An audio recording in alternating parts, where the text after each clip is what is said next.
Assalamualaikum warahmatullahi wabarakatuh.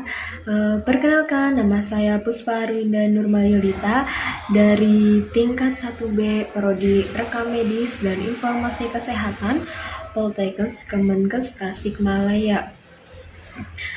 Di sini saya akan menjelaskan tentang konsep dasar rekam medis dan informasi kesehatan. Di sini saya akan menjelaskan tentang definisi rekam medis, tujuan rekam medis, kegunaan rekam medis, dan kepemilikan rekam medis. Yang pertama ada definisi rekam medis. Apa sih rekam medis itu?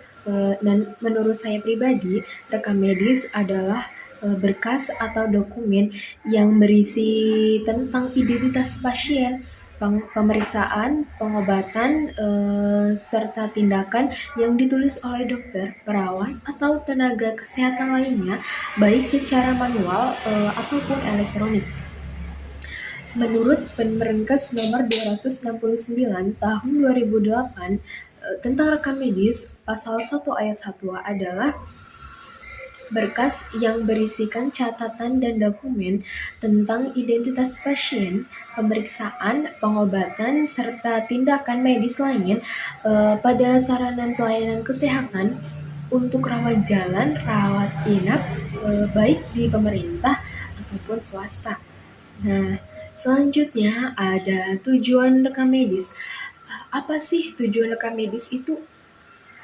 Tujuan rekam medis ini untuk menunjang tercapainya tertib administrasi dalam rangka upaya peningkatan pelayanan kesehatan di rumah sakit, puskesmas, klinik, dan dokter praktik.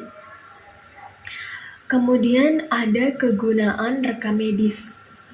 Apa sih kegunaan rekam medis itu?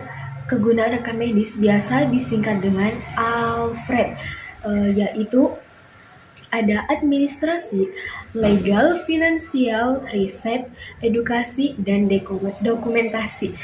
Yang pertama, ada aspek administrasi.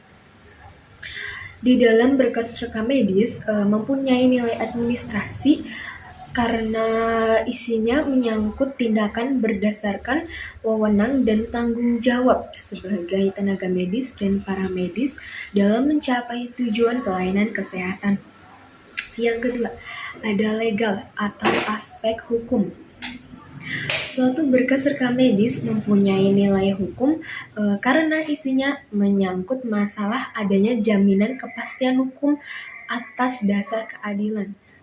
Contohnya, sebagai tanda bukti untuk menegakkan keadilan. Yang ketiga, ada finansial atau aspek keuangan. Suatu berkas rekam medis mempunyai nilai uang karena isinya mengandung data atau informasi yang dapat dipergunakan sebagai aspek keuangan. Yang keempat, ada riset atau aspek penelitian. Suatu berkas rekam medis mempunyai nilai penelitian karena isinya menyangkut data atau informasi yang dapat dipergunakan sebagai aspek pendukung penelitian dan pengembangan ilmu pengetahuan di bidang kesehatan. Dan yang kelima, ada edukasi atau aspek pendidikan.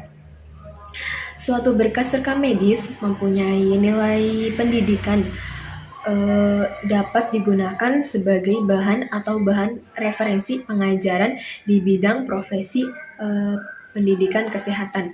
Dan yang keenam, ada dokumentasi. Berkas rekam medis mempunyai nilai dokumentasi karena isinya menyangkut sumber ingatan yang harus didokumentasikan dan dipakai sebagai bahan pertanggungjawaban dan laporan rumah sakit. Yang terakhir ada kepemilikan rekam medis.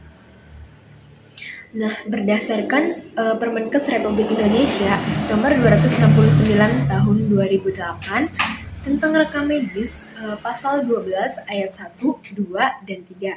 Isinya adalah yang pertama, rekam medis adalah milik sarana pelayanan kesehatan. Yang kedua, isi rekam medis merupakan milik pasien. Yang ketiga, isi rekam medis menjadi milik pasien dalam bentuk ringkasan rekam medis yang selanjutnya dapat diberikan, dicatat, atau dikopi oleh pasien atau orang yang diberi kuasa atau persetujuan tertulis pasien atau keluarga pasien yang berhak untuk itu.